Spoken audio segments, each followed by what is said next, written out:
هي ليه الرجاله اصلا مبقتش تتجوز؟ يعني السوق اتضرب.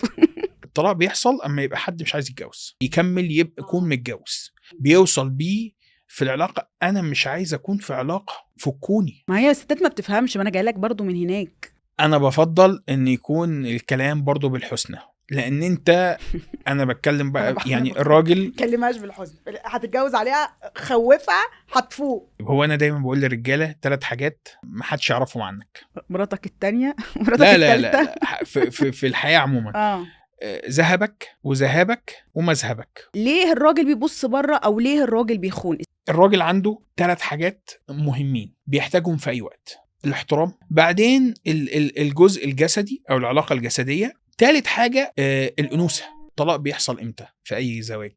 تصريح مهم، امتى؟ ما تطلبش من مراتك يبقى شكلها حلو وانت قاعد زي القرد. اهلا وسهلا بيكم.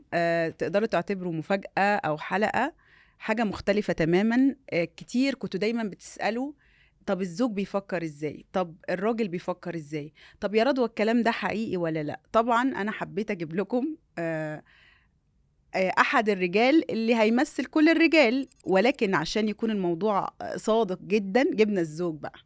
فيعني خطوة استباقية ما حصلتش في تاريخ اليوتيوب. فطبعا شجعونا عشان الموضوع هيبقى فيه حاجات صادمة، وعشان كده هنعمل برنامج مختلف، وأولى حلقاتنا فيه حوار صريح من عقل الزوج، وإن شاء الله تشجعونا عشان تبقى السلسلة حلقات كتير. وخلينا الأول نبدأ يعرفنا بنفسه. الزوج محمد، ازيك، عامل ايه؟ الحمد لله. بقالنا كتير ما تقابلناش. هي غريبة بصراحة حاجة بقى مجنونة بقى، هو العالم أصلا داخل على ايه؟ حاجات مختلفة، فقلنا نكسر الروتين. اوكي، ده التجديد بقى، ده التجديد في الزواج، ان الست تطلع هي وجوزها في البودكاست ويقولوا بقى ايه كل المفاجآت والأسرار عن الرجل. ربنا يستر. احنا عايزينك ترد عن أسئلة. اوكي. كممثل للرجال أكيد هيبقى فيه جزء تجارب شخصية، وهيبقى فيه جزء من واقع فكرك كرجل.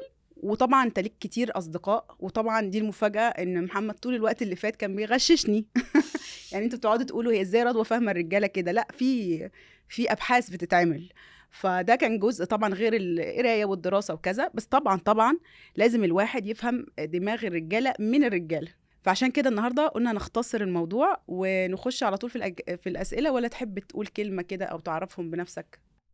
طيب، هي فكرة البودكاست الأساسية إن هو الأسئلة دي ما يبقاش يعني أنا عندي علم بيها، تمام، وكمان الإجابات ما تبقاش متحضرة. فالفكرة كلها إن تبقى إجابات وردود طبيعية. أوكي، فلا هنتكلم إن هي بشكل علمي ولا مصادر ولا أي حاجة. ده هتبقى أغلب الإجابات من يا خبرات الرجالة اللي اشتغلت معاها، يا الحاجات اللي مرت علينا في الاستشارات، يا تجاربنا الشخصية. فهتبقى من دماغ الواحد مباشرة. فعشان بس ده الأول تنويه للناس، عشان لو حد قال لا ده الإجابة دي غلط أو كده، لا، كل موضوع يحتمل أكتر من طرح وأكتر من فكرة وأكتر من طريقة لحله، والإجابة اللي تناسبني أو تناسبك ممكن ما تناسبش حد تاني.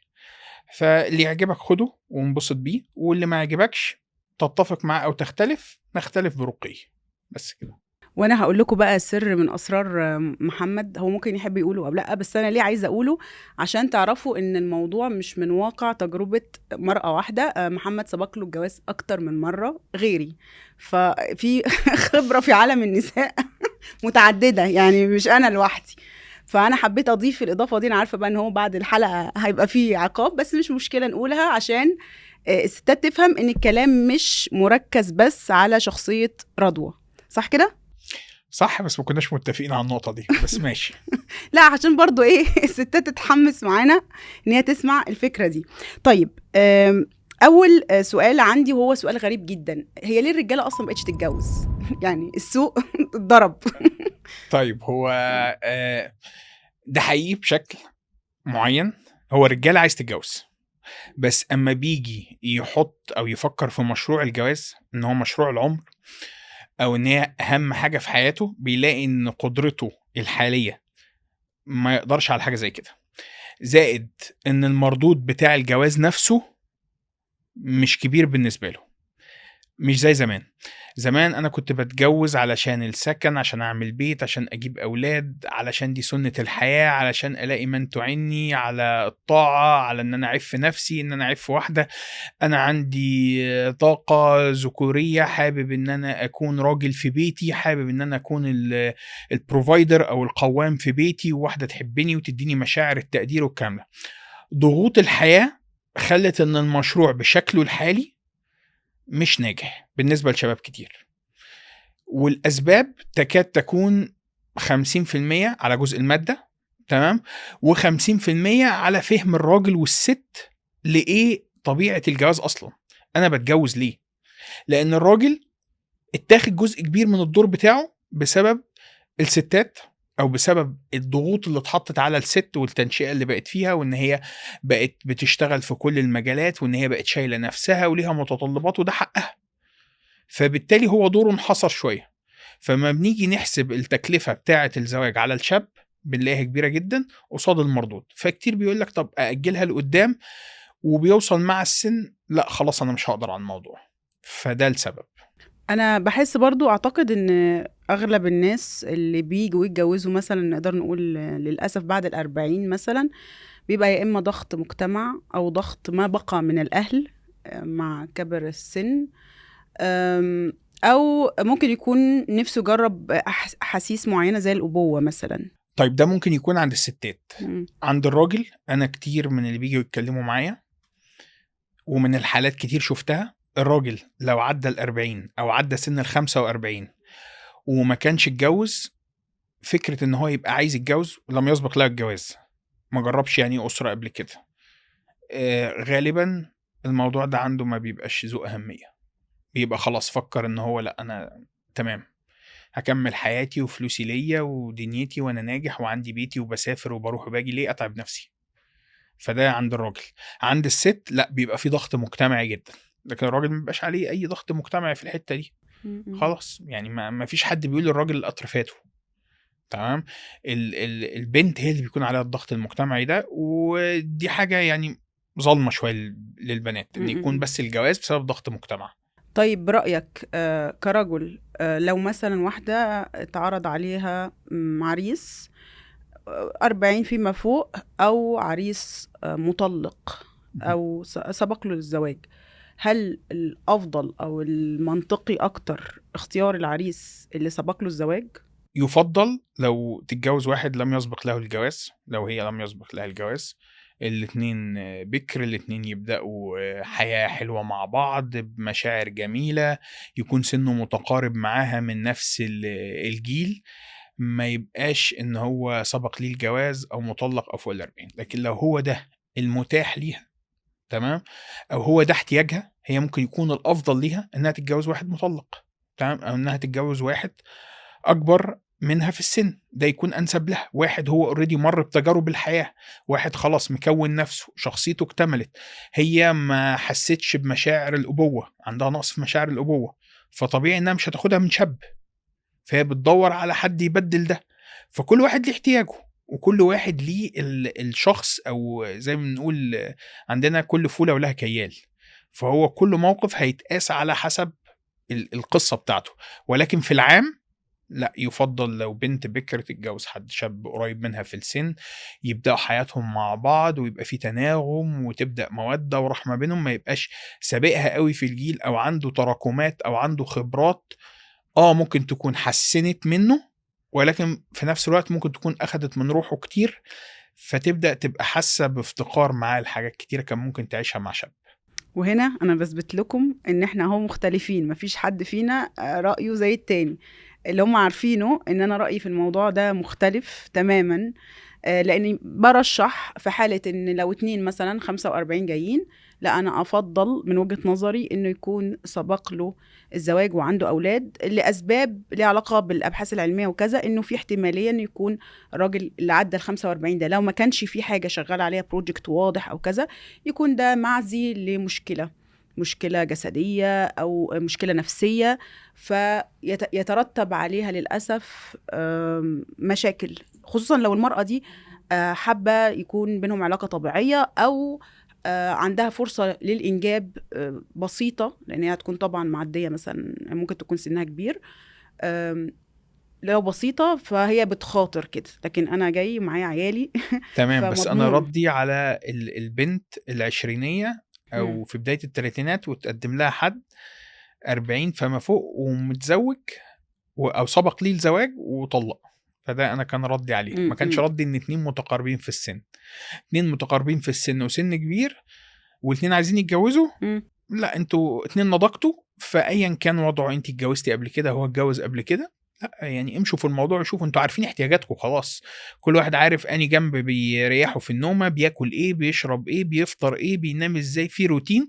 انتوا محتاجين تشوفوا في السن ده هل الروتين بتاعكم هينفع تمشوه مع بعض، هل الادويه اللي انت بتاخدها هي هتعرف تفتكر تديها لك، هل الحاجات نروحوا مع اللي بعض يعملوا أشياء. تروحوا للدكاتره مع بعض. آه. تمام. الكريم بتحتاج انت تدهن فولتارين بالليل، هل هي هتعرف تعمل الكلام ده ولا لا؟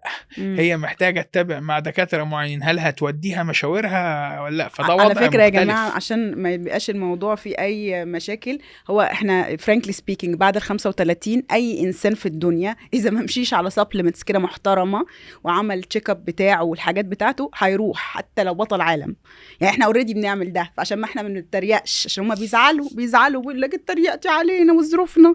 فلا ده للايه، للتوضيح ان احنا فعلا بنقول الموضوع ده منطقي جدا، انه في السن ده في عناية يعني زي ما بيقولوا ديتيلد جدا ليك، اللايف ستايل، الاكل، الشرب وهكذا. فطبيعي ان انت تاخد واحد زي ما انت بتقول شبهك بقى، خلاص طبعا احنا مش في هنتشكل تاني، مش هنتشكل. عقلك وجسمك ما بيبقوش بيسامحوا زي زمان، ومش هينفع يتشكلوا، هم جايين خلاص هم متشكلين وخلاص. جاهز. فلو انت في الزمن اللي انت فيه، انت ماشي على، لو انت ماشي على انتي ايجينج بروتوكول، لو انت تاكل بروتين 150 جرام بتاخد GLP-1، بتاخد مونجارو، بتاخد وات ايفر السبلمنتس اللي انت بتعملها، الروتين اللي ماشي عليه. لو انت راجل سنك كبير فانت ممكن تكون بديت بروتوكول علاج بديل لهرمون الذكوره والتستوستيرون. طيب دلوقتي بقى في ظاهرة أعتقد دي بالذات أصحاب محمد يحكوا لنا عنها ظاهرة جميلة جدا. في دايما أنثى بتظهر للرجل لما بيبدأ حاله يظبط، ما بتجيش أبدا للراجل اللي لسه في أول الطريق. بتيجي دايما الفرصة دي في اللي بقى مدير، في اللي بدأت الدنيا تظبط معاه، اللي ابتدى بيزنس، اللي بدأ يعني زي ما بيقولوا نور كده. وهي المرأة أما بيسموها بقى جولد ديجر، بيسموها مرأة باحثة عن شوجر دادي. فكرة المرأة اللي بتظهر في حياة الرجل هي من الآخر عروسة وكل حاجة، بس هي فعلا مهتمة إنه ماديا يكون مرتاح قوي ويصرف عليها قوي. اللي اكتشفته أعتقد إن الرجالة ما عندهمش مشكلة في ده، على عكس المتخيل إنه هم لا عندهم مشكلة. فانت بقى من واقع احتكاكك بالكثير من الشوجر داديز دلوقتي هم فعلا عندهم مشكلة، يعني هم عارفين ان هي خبيثة وبتستهبل، ولا هم فعلا مصدقينها؟ هيفرق في ايه؟ لا يفرق كتير، عشان الستات تقعد تركز بقى. يعني معلش، انا دلوقتي انت بتكلميني في حاجة طبيعية في فطرتنا كبشر. تمام. هو الاصل ان الست لما تيجي تتجوز بتعمل تزاوج فوقي. يعني هي عايزة ترتقي بحياتها، مستوى اجتماعي، مستوى مادي، مستوى اي حاجة. تمام. والراجل هو المفروض هو اللي بيليد العلاقة، فالمفروض ان هو يكون في اي حاجة او بالعام او بفطرتنا او بالدي ان ايه ان هو يكون افضل. يعني هتلاقي دايما الست تقول لك ايه، انا عايز اتجوز واحد اطول مني. تمام. انا عايز واحد ما يقلش طوله عن 1.70 متر و80 سنتي دلوقتي. فده هي بالنسبه لها ده اللي هو احسن مثلا، ده وهي شابه. لو معاه فلوس صدقني ولو معاه فلوس برضه نفس الكلام، ان هو هيوفر لها احتياجات ما كانتش حاجة عندها، هتشيل حاجه. او هي مثلا عندها روتين ومينتننس وبتروح مثلا عيادات تجميل، او عايشه حياه بستايل معين عايزه تعيشها لنفسها وليه ولولادها فعلا. فهي ده طبيعه تمام. وفي اللي بتحب واحد هي شكله كويس وحاسه انها تبني حياه معاه وسنه يبداوا مع بعض وفي تحديات واتنين شابين صغيرين، فساعتها بتتشال دي العاطفيه. دي مسكينه حبيبتي. لا خالص، بالعكس، ده الطبيعي، وده المفروض. تمام ان ولادنا بيتجوزوا عليه او احنا كنا بنتجوز بهذا الشكل. لكن في زي ما بتقولي كده، واحده في مجال شغال شافت راجل ناجح ومش متجوز، سكرتير، فايا كان سكرتيره، دكتوره، طياره، واتيفر، هي مش فارقه. هو واحد ناجح وكان بيبني نفسه في فتره من الفترات ولم يسبق له الزواج، او مثلا زوجته توفت او انفصل، ناجح أو عنده موجود. بزنس او موجوده، يلا بينا. تمام. فهي بتدور على شخص كويس عنده متطلبات الحياه اللي هي محتاجاها، بتحاول تلفت نظره بشكل ما. الراجل بنسبة 70% من الرجالة الناجحة دي، تمام، بيكون عارف هو عايز ايه، ولو هو في السن ده وفي المرحلة دي هو عارف الست دي داخلة تاخد ايه من العلاقة وهو هياخد ايه منها. 70% واعيين و30% على الله حكايته. نقدر نقول كده. 30% دول انت متخيل ان زوجاتهم السبب، ان هو يعني سوري اول لما شاف واحده جميله وبتدلع وكذا. انت على افتراضك ان هو متجوز، لو متجوز ومبسوط في حياته هو في 90% هيبقى متجوز، مش هيلتفت. حلو، الحمد لله. مش هيبص لده. لو هو بقى في عنده ايشوز في البيت يبقى الست دي مهدده. ركزوا معايا بقى، ها. تمام. فمهدده بايه؟ مش مهدده بحاجه. هو غالبا لو هو شخص كويس ودينه كويس هو هيحافظ على بيته، بس هتيجي في دماغه الفكره، هتيجي وزة شيطان بقى. ليه رأيك الست تعمل ايه؟ ماشي، ما هو وزة شيطان لان هو مفتقد. مثلا الراجل عنده ممكن نقول 3 حاجات مهمين، تمام، بيحتاجهم في اي وقت: الاحترام والتقدير، تمام، ان الست تبقى شايفاه سوبرمان بتاعها، تديله تقدير، الله يعزك يا ابو فلان، الله يكرمك، من غيرك ما كناش هنعرف نعمل ده، انا حياتي من غيرك ما كانتش هتبقى بالشكل ده، الرحله معاك بتبقى احلى لما نطلع سوا. حتى لو بتمثل، حتى لو بتمثل تمام مع الراجل، حتى لو كلام مش منطقي، هي جايه من عيله، من قبيله اعلى، ده انا بتكلم على مراته. ما هي دي مشكله يعني مش للاسف مشكلة. هي بتتكرر في الاستشارات مع دول الخليج اذا كان في احاديث النبي ان الراجل اما يتكلم مع زوجته وهي اصلا مش بالجمال الكبير بس هو شايفها جميله فبيجاملها على جمالها، ده ما يعتبرش كذب حتى لو هو بالكذب. ما احنا بنفترض ان الراجل واعي فهو مدرك ان دي بنت عز قوي وكذا، فكون ان هي عامله نفسها انا الاول بتكلم على احتياجه، انا بتكلم على الاول على احتياجه من زوجته او احتياجه. انا ما اتكلمتش في الاحترام والتقدير، لا انا بتكلم ان هو الاحترام والتقدير اول حاجه. بعدين الجزء الجسدي او العلاقه الجسديه، لان هي الاتصال الجسدي ده عند الراجل هو احتياج عنده مولود بيه، وفي نفس الوقت هو لغه التواصل والتعبير عن الحب. تمام. فدي تاني حاجه. تالت حاجه ودي اللي بتقع من ستات كتير، الانوثه. ان هو مش متجوز الند بالند، مش ندية قصدك، او ان الحياه بقت شبه الشركه. انا بدي مثال ما فيهاش بيت شويه، مثال واحد لفكره ان افتقاد طاقه الانوثه. لو ست عندها طاقه الانوثه عاليه بالتالي بتظهر في البيت ده، فبتخلي الراجل مرتاح في جلده. انا برضو بتكلم على ان بدايه من العلاقه كويسه، وان الراجل ده قوام، والراجل ده عنده رجوله عاليه وشهم، وبيخلي الست دي تظهر. تمام. لكن لو الست هي بطبيعتها واخده النديه، او هي كانت عايشه في بيت امها هي اللي لابسه فيه البنطلون ومدوره البيت وطالعه هي زي مامتها، الراجل ده مع اول واحده هيقابلها عندها وهو مقتدر، هو شايف منها طاقه انوثه واحترام وتقدير ودلع، ومحسساه كده اما هو بيخش الشركه او الشغل انه منور المكتب وجابت له فطار، او حتى لو جايبه له مع الزملاء. الست عندها اسلحه تلفت نظر الراجل. طب ليه ما بيروحش يقول لزوجته خلي بالك، انا والله بدات اتعرض لحاجه، او خلي انتبهي، انا في فتنه في فتنه بتحوط في المكان، اما بيديش لمراته زي الارم بحيث انها تنتبه قبل ما يعني يلجأ للاختيار طيب ده. هو ده صح في مم. حالة علاقة واعية، وواحد بيحب زوجته واتنين دماغهم مظبوطة. تمام. لكن اللي ما يشوفش من الغربال يبقى أعمى. تمام. الست بتبقى عارفة هي مدية لجوزها ايه، وهي بتبذل في العلاقة قد ايه، والراجل بيبقى عارف هو بياخد قد ايه من العلاقة، وعارف ان دي اخرها، وعارف ان هو ممكن لو طلب منها ده هي مضغوطة بالولاد. وفي على فكرة ستات هتقولي ما هي شايلة مسؤولية الولاد ومش عارف ايه والبيت، وهي تعمل ايه وكده. في ستات عندها كل الادوات اللي تشيل من على نفسها الضغط ده، ومتجوزة راجل مقتدر جدا. وانا اعرف من الناس دي امثله كتيره جدا، بس هي كانت متجوزه عشان تكون ام، مئات الاستشارات عشان تكون ام وتربي دي الولاد، حقيقة علمية مؤكدة. بتذاكر للولاد، بتشوف ترفض شؤونهم، ان تحفظ هي القرآن. هي مستمتعة بالدور ده بس. طب نجيب حد يساعدك في البيت، محدش يخش بيتي. طب البيت يضرب يقلب، ما مش مشكلة، المهم مذاكرة الولاد. ده في بعض الستات بتكون اكستريم، تقول لك انا بعمل هوم سكول للولاد، انا عاملة مدرسة في البيت لولادي عشان شايفة ان التعليم بره مش كويس. تمام. كل ده بيأثر على الراجل. والنخلة اللي شايلة البيت دي يعني فين المية اللي ترويها؟ طب هو ليه ما قالش لأ للهوم سكولينج؟ ليه ما قالش لأ؟ طيب الراجل حزينة. كتير بيمشي الدنيا، بيمشي بيته. مفيش راجل عايز يخرب بيته او بيدور على الطلاق. اوكي. تمام. الطلاق بيحصل امتى في اي زواج؟ تصريح مهم. امتى الطلاق بيحصل اما يبقى حد مش عايز يتجوز، يكمل يبقى يكون متجوز.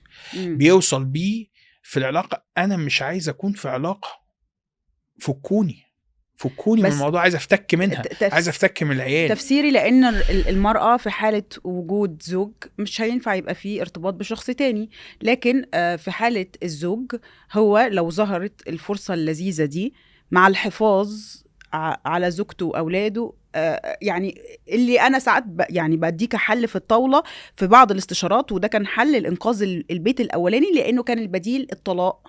ففي حالة كده يبقى هما ما بيختاروش او بيختاروا الطلاق لما بيبقى ما فيش فرصة انه الشخص يعني زي ما بيقولوا يكمل حياته الأسرية بدون الانفصال. يعني مثلا في دول معينة او راجل يكون عنده اللي هي المونوجامي، ما بيحبش جو التعدد. في رجالة سبحان الله اعتقد انت توافقني رأيي هو اصلا مش مخلوق للتعدد يعني. لا هو الرأي يعني معلش هنختلف في النقطة دي. لا عاطفيا هو مش بيحب التعدد. طيب هو الراجل ما بيتجوزش على العاطفة. اوكي بس هو اعتقد ده برمجة يعني لا بعد شوية بيبقى ايوه حتة حلوة. برمجة اجتماعية.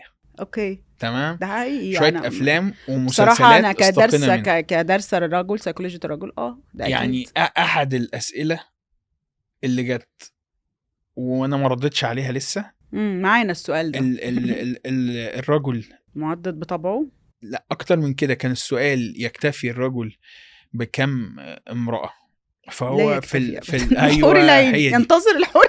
ايوه فهي دي الحته. هو مخلوق ان هو معدد. تمام. بس محطوط له ليميت. بص لي مالي يا اولاد. تمام. ودي مش مني انا يعني الا يعلم من خلق. تمام. فهو ربنا خلقه كده علشان يستمر موضوع عمارة الارض والنسل ويتحرك ويبقى عنده انرجي للموضوع ده. لكن هل هو بيعمل كده؟ لا، ده اختيار واعي بشري بحكم احتياجه واحتياج أسرته، وبقى ليه تبعيات، وبنات الناس مش لعبة وحاجات كتير، والراجل متربي كويس، وبان هو يجيب واحدة مسكينة التانية الأولى ترفض فيبقى بين هو مش المفروض. يعني أنا بشوف إن ما حدش يتجوز تاني وهو عنده مشكلة في بيته الأولاني. مفهومه ده فعلا. أنا اللي أنا شفته في استشاراتي صراحة. مشكلة لا بتزيد ينفصل الأولاني، يا التانية بتصحى لو هي عندها يعني بيت منهم هينهار أو البيتين هينهاروا. تمام. بس ممكن نقص يعني ممكن يكون، ودي الكلمة اللي زعلوها لما قلتها في فيديو عن التعدد، أعتقد ممكن يكون نقص يعني مدروس. يعني خلاص هي ست اعترفت او قالت ايوه انا والله ام قوي والولاد دلوقتي وانا في مرحله وكذا، وحفاظا على الرجل ده او على دينه. طيب هو برضو في شويه ظلم، وده وارد يحصل للمرأة الظلم ده وتؤجر عليه. بس لو واحده انتوا متجوزين واخدها بكر من بيت اهلها وخدتك وانت معكش فلوس، ما ده كانت جايه الراجل اللي هو لما ربنا بيكرمه بيغير عربيه وبيغير مراته وخدتك وهي معاك ربنا يستر. ايوه وانت معكش فلوس ومش لاقي تاكل وابتدت معاك سنه وربنا كرمكم، شكلها برضو مبقاش قد كده وكبرت معاه وخدت زهرة شبابها وولاد وانت كبرت ومستواك عالي وبقى عندك اموال وعندك شقق وعندك حاجات. يعني انا بشوف ان هنا يعني لو انت عارف ان الجوازة دي ممكن تهد البيت مع الست دي، مش هقولك ما تعملش شرع ربنا، بس فكر كتير، لان ده في عدم انصاف. المشكله صراحه معضله، يعني ممكن البودكاست كله نخش في المعضله الاخلاقيه دي، لان انا برضو يعني كلمه حق تقال، يعني يمكن تستغربوا ان انا مش باخد صف حد، والله لا عمري صف الست ولا الراجل، بس صف الحق. في رجاله ودي حاله جات لي نبهها وقال لها صحصحي معايا، انا بطلع اطلعي معايا فوقي لي كده ابت. ماشي، دي امثله يعني اكستريم قليله، وغالبا بس بيلمحوا بيقولوا اللي بيجوا في الاستشارات دول بيكونوا وصلوا خلاص للحد الاقصى، للاسف تعالوا بدري بقى للانفجار. لكن هو انا بشوف الاحسن من الحق في التعاملات اللي بين الراجل ومراته الفضل. تمام. طب ما هو فضل على حساب دينه، هو يعني لو هو هيوصل طب ما هو المشكله فيه فعلا بيسلموا نمر يعني. لا هي لو هي رفضت يعني هنا ايه، التحذير بقى ان انت حطلك ان ايه مثلا انا يعني ايه مهملك في العلاقه وفي الحياه وفي كل حاجه، وانت تحملني على كده، والراجل زي ما انت بتقول معرض لابتلاءات كتيره. لا في منهم بياخدوا ولادهم بينزلوا من بلاد تانية وتقولوا لا انا عايزه ابقى جنب اختي ومامتي وخالتي، وانت يا تصحابك السلامه ابعت لنا فلوس. طيب انا اول حاجه حق الله يعني انا زعلوا مني طبعا. نوعيه الاشخاص دي، يعني انت يمكن تكوني بتختاري او ما بتختاريش، بتساعدي النساء كلهم. تمام. انا يمكن بساعد اكتر الكابلز او الرجاله اللي في وضع معين من حياتهم ونجاح معين. فانا بالتالي ما بختارش، يعني لو حد جالي قال لي ده هي نزلت وسابت الولاد، مش انا نزلتها، هي نزلت وعايزه تقعد مع مامتها والمصيف وتودي العيال وترجعهم وانا قاعد زي النخله هناك، بقول له اتجوز. هي مختاره ده. لكن ما تبقاش انت منزلها عايز توفر، تمام، وقاعد انت مثلا في الخليج او كده ومش عايز تصرف. انا ده اصلا يعني ما بشتغلش معاه، يعني الفكر ده ما بشتغلش معاه. فانت محتاج دايما طب احنا تشتغل مع الناس اللي عايزه تطلع لفوق. هل لازم تحذير؟ احنا دلوقتي هل الستات يعني لازم تحذير، يعني يروح يقول لها يا بنت الحلال يا تيجي تعيشي معايا على الحلوه والمره، يا انا مضطره اتجوز هناك؟ نرجع تاني لحته الحق والفضل، ما ينفعش تيجي بالتحذير. تمام. ما هي الستات ما بتفهمش، ما انا جاي لك برضو من هناك. انا بفضل ان يكون الكلام برضو بالحسنى، لان انت انا بتكلم بقى يعني الراجل كلمهاش بالحزن، هتتجوز عليها خوفها هتفوق. لا ما انت ممكن برضو تندمك، تخلي تكرهك في حياتك. هي في الحالتين النوعيه اللي هتندم في الحالتين. لا معلش بس أوكي. هو معلش ما هو بيلعب ان هي مش هتعرف، لا هي هتعرف. طيب هو انا دايما بقول للرجاله 3 حاجات ما حدش يعرفهم عنك: مراتك التانية، مراتك التالتة. لا في الحياة عموما. ذهبك وذهابك ومذهبك، ودي من الأثر في القصص وفي الحاجات دي. الحاجات دي ذهبك ان انت ايه اللي معاك قد ايه او ايه اللي جاي لك في الأسئلة. تمام. حتى مع زوجتك بشكل كبير طالما مكفيهم كويس ومعيشهم عيشة كويسة تمام. مذهبك انت رايح فين وجاي منين وخطتك ايه وهتعمل ايه، خطط معاها في اللي يخصها ويخص ولادها. لكن الخطة الكبرى مثلا انت راجل ماشي بتعمل مجموعة شركات، ماشي في الشركات، مش مطلوب تقول لها ديبارتمنت التسويق، إدارة التسويق هتعمل ايه، شركته او مش وهي هي شركته الواعي، هي شركته في الحياة وفي الأولاد، مش شركته في الشغل. مش شركته في الشغل. ولو شركته في الشغل هتعرف القدر اللي هي محتاجاه. اوكي. يعني انا حتى لو معايا شركه في الشغل مش لازم كل حاجه نقعد نحكي فيها، ممكن واحد شريكي في اجزاء معينه والاجزاء الباقيه انا المسؤول عنها. تمام. تمام. ومذهبك اخر حاجه معروفه اللي هو ايه، فكرك الديني عامل ايه، بس ده طبعا في البيت، وفي الراجل بيحب ان هو يكون عارفين طريقته، عارفين دينه، عارفين ملته والكلام ده. تمام مفهوم. فهو الفكره ما ينفعش راجل يروح يقول لواحده على فكره انا هتجوز، ممكن تكون هي نفسيا لا تحتمل اصلا ده، يعني لو حذرها التحذير ده ألم. لا في واحده ست ممكن تيجي تقول لك لا لو خلاص انت لو جت الفكره دي في بالك انا اتطلق من دلوقتي وامشي، يبقى هو هد بيته وهو اصلا ممكن ما يتجوزش. يعني انت مع المرحله الثانيه ولا الثالثه؟ انا مع فكره ان هو يقول احتياجه، يكلم اهلها، يكلمها هي، يعني ياخد كل البريكوشنز قبل ما يخش على الخطوه دي، تبقى ست جابت اخرها كده تقول له لا انا مسلمه نمر بالزبط. فهو يقول لها طب تصحبك السلام. وبعدين مش كل الرجاله بتعدد من اجل شهوه بس. ممكن يكون واحد عايز يجيب اطفال وخلاص زوجته ما بتجيبش اطفال. تمام. او خلاص هي قالت له انا اخري طفلين. هو الراجل كان حلم حياته 6 وكان عايز 6 ومعاه ومقتدر ويقدر يجيب اللي يساعد. لا يا بنت الحلال طب نجيب، لا انا مش حمل عمليات تاني. حقك تقولي لا مش هجيب اطفال تاني، بس مش حقك ان انتي تحرميه من الذريه. ليه؟ ربنا فتح له الطرق ان هو ده مفهوم. وانا جات لي حالات غريبه شويه، يعني كانت حاله برضو غريبه عشان الناس تفهم ان في حالات استثنائيه جدا. بنت مثلا عدى السن اللي هي تتخيل ان هي ممكن تحمل من خلاله، ومتقدم لها واحد اصغر ومصر عليها. فانا قلت لها حفاظا لماء وجهك، لان هي قالت لي طب انا كده ممكن ما اخلفش. قلت لها حفاظا لماء وجهك عشان ما تجيش الموقف يحصل، فانتي كده خيرتي. انا يا ابن الحلال كذا ما عنديش مشكله في المستقبل لو انت حبيت تتزوج عشان تنجب، ده ما عنديش فيه أزمة. قلت لها ليه؟ عشان ما تعيشيش عمرك كله عايزة تقدمي حاجة مقابل الأطفال. ما هي دي المشكلة اللي الستات ما بتفهمهاش. انتي لو قعدتي كبتيه انه لا انا وكده وتجري له في الهوا، ما هو دايما هيدفعك الثمن، يعني برضاه تمام، مش برضاه صدقيني. يعني الراجل هو راجل قدامك هو هيقول لك انتقامي. لا راجل لا انتقامي. لا لا لا الاتفاق ده حلو قوي. وانا شفت ناس كتير عاقلين ندي والله عملوا الاتفاق ده، واقول قبل جوازهم. وكذا حد شفته كمان متجوز الزوجة اكبر منه في السن واكبر منه ب5 ل7 سنين، وعايز اقول لك ان هم بقالهم ممكن وفي حالات على فكرة لا تنجب 15 سنة متجوزين وربنا كرمهم بأطفال، وكانوا حاطين الاتفاق ده في البداية وما اتجوز تاني.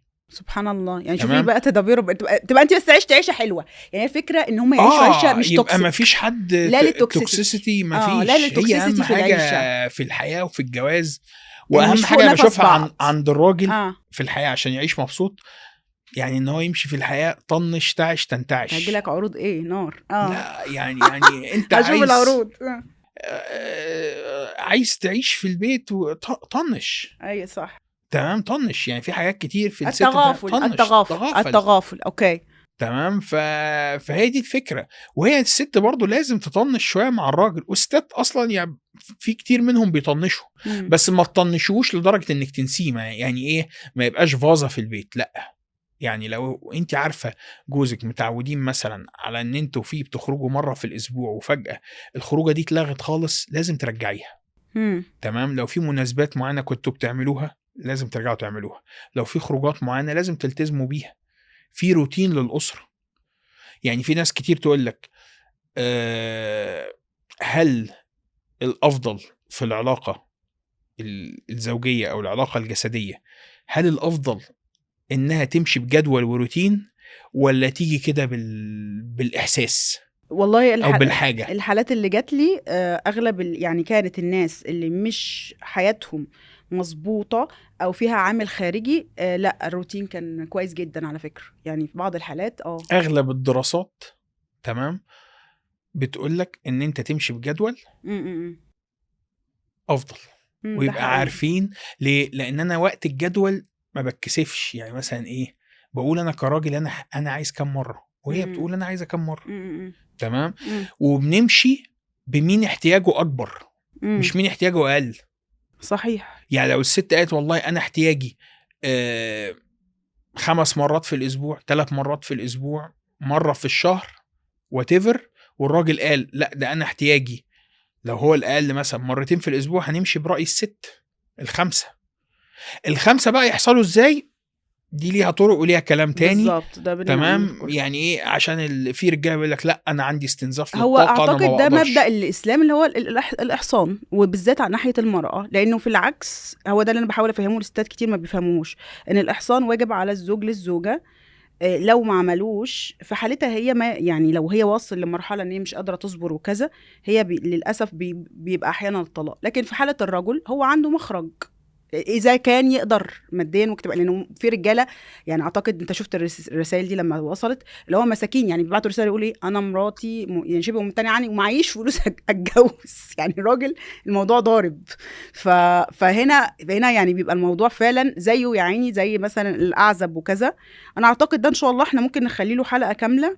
بس خلينا نتنقل على نقطه مهمه جدا، بما اننا بنتكلم عن الموضوع بتاع الشهوه وكذا، وهو سؤال اتكرر. يعني 70% من الأسئلة دي احنا جايبينها طبعا منكم.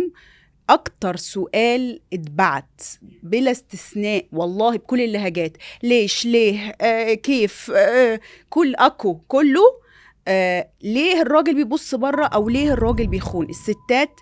تحس إن جالهم هبل. والله يا درجة عمالة أقول يا ربي إيه الأوبسيشن ده. يعني فكوا، يعني خلاص ريحوا دماغكم وخلاص. لا يعني فعلا يعني أكتر حاجة موترة النساء بلا منازع، كيف ما بيبص بره، ليه بيبص بره، ليه يطلع للستات، ليه يخون. طيب نفرق ما بين نقطتين. بص، تمام، اوكي. يعني بنتكلم في موضوع غض البصر. ديني تمام. طبعا، كديني ده مرتبط بالدين. لا، مرتبط برضو باحساس الست اللي معايا، يعني الاثنين، الديني واحساس الست. ونفرق ما بين ان الخيانه حصلت فعلا، والخيانه درجات. يعني ايه؟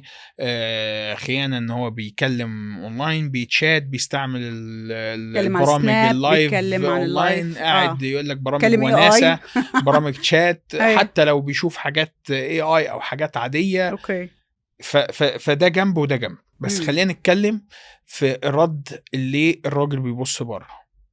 طيب ما اللي بره عندك، ما اوكي، احنا بقى مش هنكون منطقيين. هو اللي بره اشكال كتير واشكال والوان، ودخلنا كمان في عمليات تجميل، فهو اللي بره مستحيل يبقى عندها، يعني صدقا يعني مش ماشي، هنقارن. بس ما تجيش واحدة نسبة قاعدة 20%.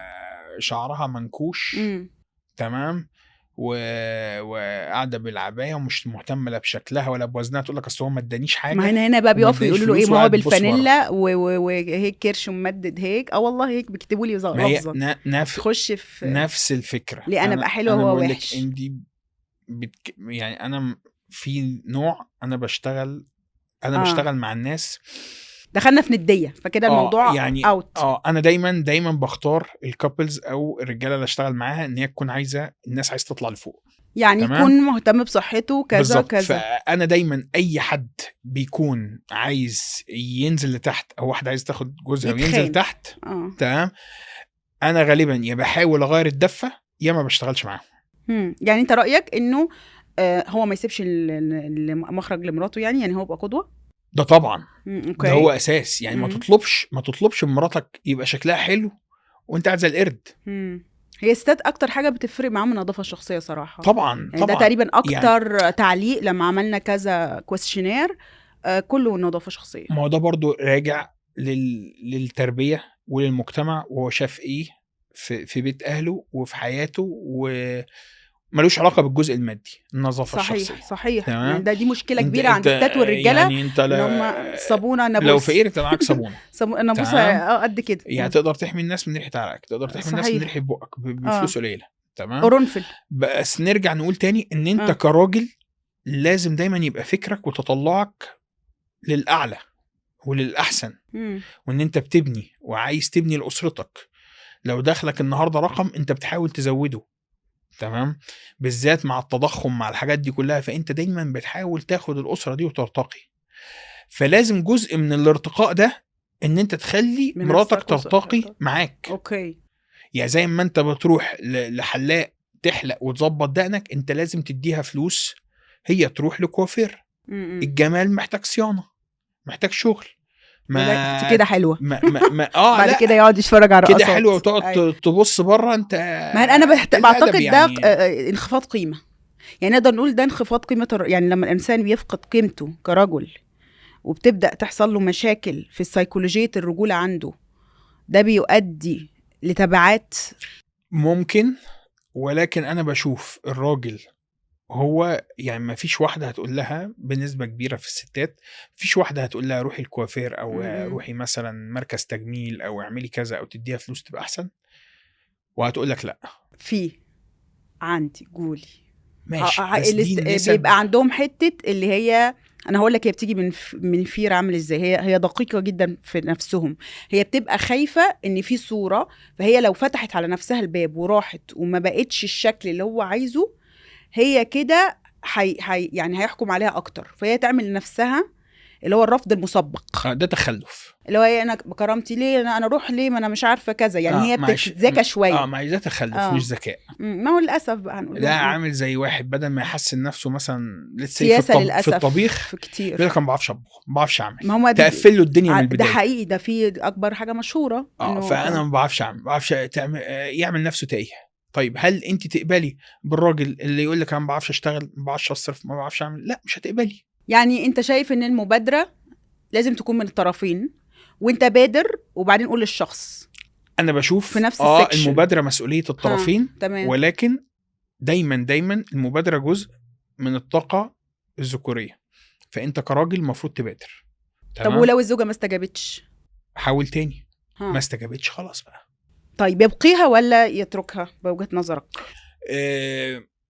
يحسب بقى ابعاد الموضوع ده على اسرته وعلى عيلته، لان في وقابلته اولاد واولاده، في اولاد ما فيش اولاد.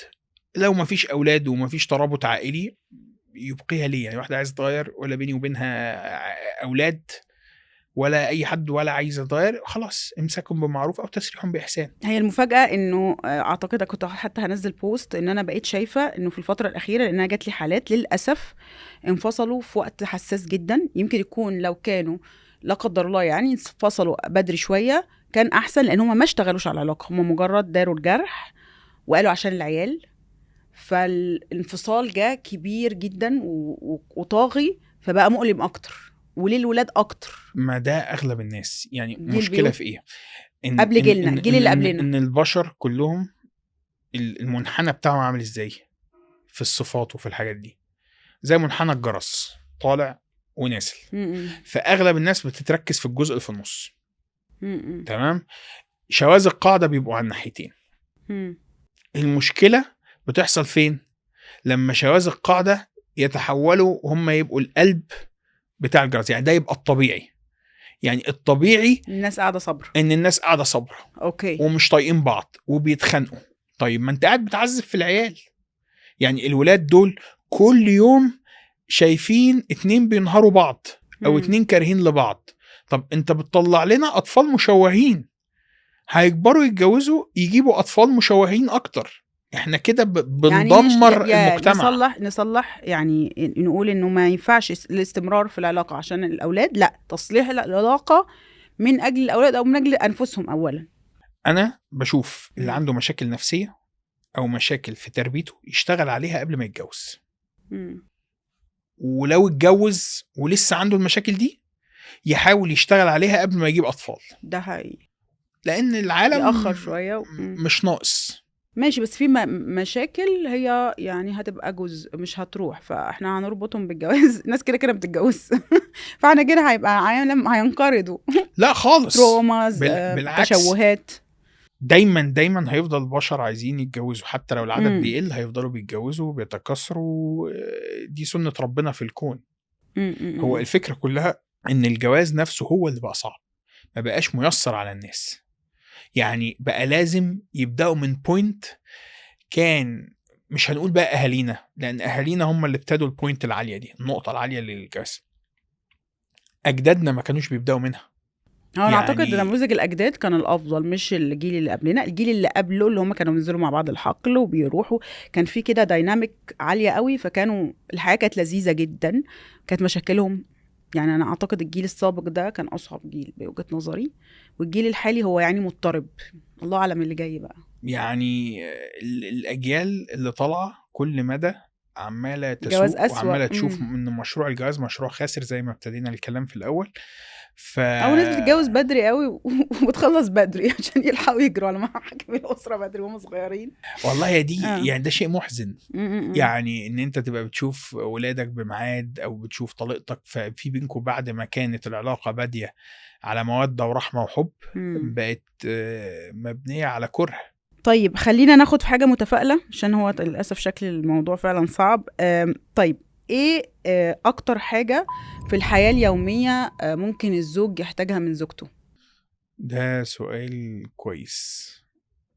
هو الراجل يعني مش هيقول لأ لأي حد بيديله حاجة زي ما الست دي نفس الكلام. هو whatever you do. تمام هو عايز بس كل خلينا حاجه، هو نقول عايز كل حاجه. ايه نقول انه عايز كل حاجه.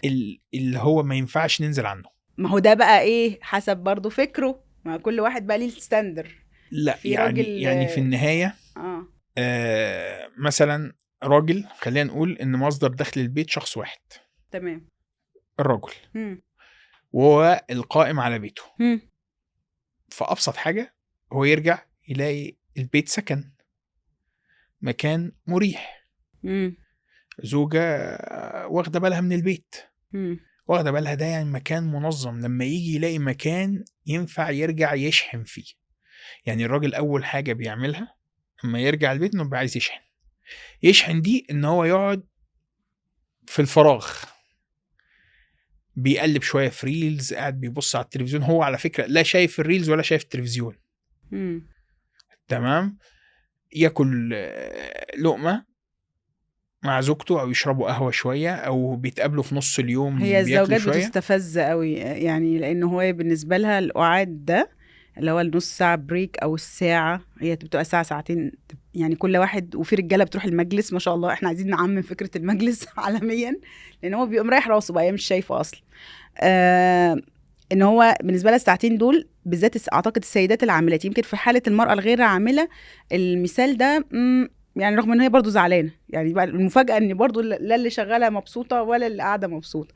هو بيبقى بالنسبه لها هي مستنياه يجي عشان يشوف معاها بقى مشاكل الولاد ومشاكل البيت ويساعدها في البيت، ويعني هم شويه يعني منتظرين كتير او تمام. مش منتظرين كتير، منتظرين المشاركه. نرجع تاني لجزء الروتين.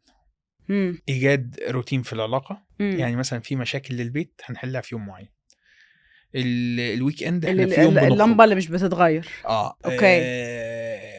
احنا عندنا يوم هنخرج فيه. يعني انا بنصح دايما كل الناس ان هم يبقوا عندهم ديت نايت. اوكي. او اللي هو يوم بيخرجوا يتعشوا فيه سوا لوحدهم بدون العيال، ولو ما عندهمش عيال يخرجوا برضو ياكلوا بره. ايا كان، هتاكل كوز ذره او هتاكل في الفيرمونت مش فارقه. المهم فعلا الجلوس في البيت بيخلي، لان هو نفس المكان اللي ما شاء الله اتخانقتوا فيه امبارح وكذا، فبيبقى فيه للاسف ذكريات. فانت راجع البيت ريحت شويه، خدت وقتك، شحنت. لازم انت بقى كراجل تعمل روتين، يا في اول يوم يا في اخر اليوم، ساعه او وقت معين لزوجتك هي هتعبي الشريط. ما هي بقى بالنسبه لها انت قاعد كده مش قاعد معاها قدامها في البيت. هو خلاص هو محتاج الصمت ده يشحن، وانتي محتاجه تشحني بانك تفرغي اللي عندك تتكلمي فيه بدون ما هو يديكي حلول. اوكي. انتي عايزاه يحتويكي. هي عايزه تتخانق صدقني. لا هي الست بيبقى بالنسبه لها ما هي عايزه مشاكسه، ما هي دي بقى اللي يعني بالذات الست اللي مثلا ممكن زي ما قلنا المشاكسه دي عندها طاقه سلبيه. ايوه تمام. هي مستنيه التفريغ. احنا خلينا نفرغ، نقول الست الطبيعيه هتفرغ ازاي. هتتكلم، هتحكي له ده حصل واتكسر واتشال واتحط وعمل وسوى، وهو بيسمع بس بيبدي ايه معاه. انا بصراحه انصح ان تحكي الايجابي بس، انا السلبي مش انا مسؤوليتي صراحه. يعني ما هو مش ما تسودهاش. تمام، ما تسودهاش وتنتظر منه انه ما يقولهاش حلول. يعني برضو خليها واقعيه، يعني قسمي له الحاجه. ما هي قلت له كذا كذا، جت بنفس الفستان وانا زعلانه ومش عارفه ايه، فيقوم قايل لها ايه خلاص ما تلبسيهوش تاني. بالنسبه للست الرد المقتضب الصغير مستفز، هو بقى زي ما هي هو عايزها تقبل الساعه اللي هو قاعد بيفكر، ما بيفكرش، باصص في السقف، بيبص هو في مسمار في السقف ولا ما فيش، واللمبه دي هو مش بيفكر، هو هي قاعد عايزاه هادي. يحكي معاها ان ازاي صاحبتها دي ما كانش عندها دم، وازاي فكرت تلبس زي هي عايزه ست، فعشان كده انا ضد ان هي تحكي ده خالص. خلاص هي في جزء هتحكيه، بس مم. برضه هتبقى عايزه ترجع تحكي معاه هو. هي تحكي له وصاحبتها هتلاقي تمام. تختصر الموضوع. تحكي معاه في ان هي بس تتكلم، تطلع تمام. كلمتين وهو بس يرد ردود مقتضبه. تمام، وده حصل فعلا. ياه، يعني ايه، اكنه بيبعت ايموجيز، ردوده تبقى عباره عن ايموجيز. يمسك لسانه شويه لحد ما يتدرب على فهم اتدرب على على الموضوع ده ازاي. غضب. تمام. لو عدوا المرحله دي، تفتكر دي بتاخد كام سنه بقى في الجواز؟ والله في ناس بيعملوها من البدايه خالص، من الشهر، من اول شهر او من الخطوبه، وفي ناس ممكن لحد ما يروحوا القبر ما بيعملوهاش. انا فاجئهم من الحلقه اللي بعد دي هتبقى عن اول سنه. طب خلينا بقى عشان ايه يعني زي ما بيقولوا ننهي الحلقه بالسؤال الجوهري اللي بتساله كل زوجه سؤال كده اللي هو ايه في عقل كل مرأة. ليه الراجل بيقعد كتير في الحمام؟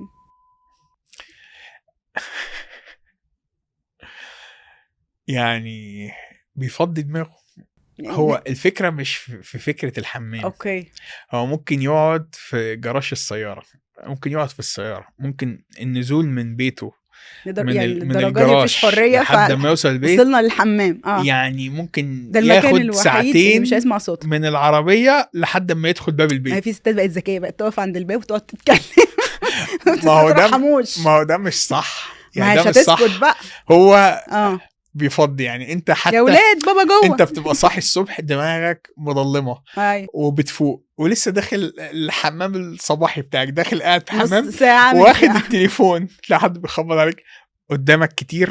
لازم يا جماعه انا لسه بقول واحنا لو في ريلز عاملين شكل راجل دخل وهو شاب وادوله ودعوه وخرج كبير يعني انا حرفيا يعملوا بالتايمر. يعني الموضوع عالمي، يعني من زمان غريب. الراجل بيحتاج يعني الراجل معناها نعمل له بقى حاجات بقى يعني بتاع وثلاجه صغيره، يعني نخلي الحمام ما ده حقيقي، ما يعني ده حقيقي. في رجاله بتشتغل من البيت بتبقى مأجره مكتب بثلاجه حمام عشان تروح تقعد فيه. ده حقيقي. هو محتاج الكهف بتاعه. انا في ظني لازم، يعني في بعض الستات مش هتسكت، الموتور شغال على يعني الكهف بتاعه، يعني لان هو مشكله. يعني بص اهو انت اهو يعني الست عندها قدره بتعبي الفراغ بصوتها طبعا. تمام. يعني ما هي لو ما اتكلمتش في ستات في كتير يحبوا. طب ما هو احنا قاعدين اهو يعني قاعدين اهو في بودكاست بنتكلم. طبعا تمام. انا عايز اشرح الحاجه اللي انت بتسالي عليها وانا مش واخد فرصه ان اشرحها. لا انا يعني بمشي معاك في المود، بنخلي الاجابه هاي. طب ما ليه؟ انا بحكي عن واحد عايز يقعد مرتاح يفضي دماغه. تمام. طب ما احنا نعمل حاجه غير الحمام، يعني نقعد كبشر نخترع حاجه اسمها غرفه الرجل. ما هو يا ريت في حاجه كده، بس هو الفكره كلها ان هو ده بيبقى المجلس. تمام. لو ما عندوش مجلس بيبقى الحمام. لو الحمام مشغول عنده بيته حمام واحد بيبقى العربيه، بيبقى نازل يعمل مكالمه. هو مش عايز حتى اصدقاء، يعني هو مش عايز حد خالص، فاعتقد هيظل الحمام هو على فكره الرجاله اما بتقعد في المجلس ما بتحكيش مع بعض. يعني كل واحد بيبقى قاعد ماسك الجوال بتاعه، حد بيدي قهوه شاي، واحد بيقول كلمه كلمتين، واحد بيحكي حاجه وبنقعد ساكتين. انا نص الاستشارات بتجيلي مشكله المجلس يعني برضو الحمام مع المجلس بتكون جنب بعض، يا بيتفرجوا على حاجه، يعني الدنيا بتبقى بسيطه. ده حقيقي. هم بيقعدوا يلعبوا جيمز ويتكلموا، لكن مش زي الستات بيكومينيكيتوا في شبكه. اما بيقعدوا مع بعض السبعه بيتكلموا في نفس الوقت، بيحكوا كل واحده بتحكي في 3-4 مواضيع وسامعين بعض وبيردوا على بعض. في واحده دخلت ركزوا في الفستان، واحده دخلت بصوا جنبهم بالظبط على الفستان او الحاجه وراجعين مكلمين. الراجل هو بيسأل والباقي بيسمع، ومعلش ولو حد قطعه بيسكت لحد ما يهدوا ويرجع يكمل كلام، او اللي جنبه بيلاحظ في القعده يقول ابو فلان عايز يقول لكم حاجه فيحكي عنها. غير كده يا هو بيطلع كلام، يا بيتلقى كلام، يا بيعمل اكشن، يا بيتفرج على اكشن حاجه معينه بس. فالدنيا بسيطه. طيب احنا كده يعني كانت زي ما بنقولوا انترو في عقل الرجل كبدايه. طبعا انا عارفه انتوا عندكم اسئله كتير جدا، عندكم بقى التعليقات، اكتبوا كل الاسئله اللي انتوا عايزينها بحيث ان شاء الله نحضر منها حلقات قادمه. ولو ليكوا اعتراضات، ليكوا اي حاجه مفيش مشكله، بس تابعونا واشتركوا في القناتين، وهننتظر كل ردودكم، ونشوفكم على خير. مع السلامة. السلام.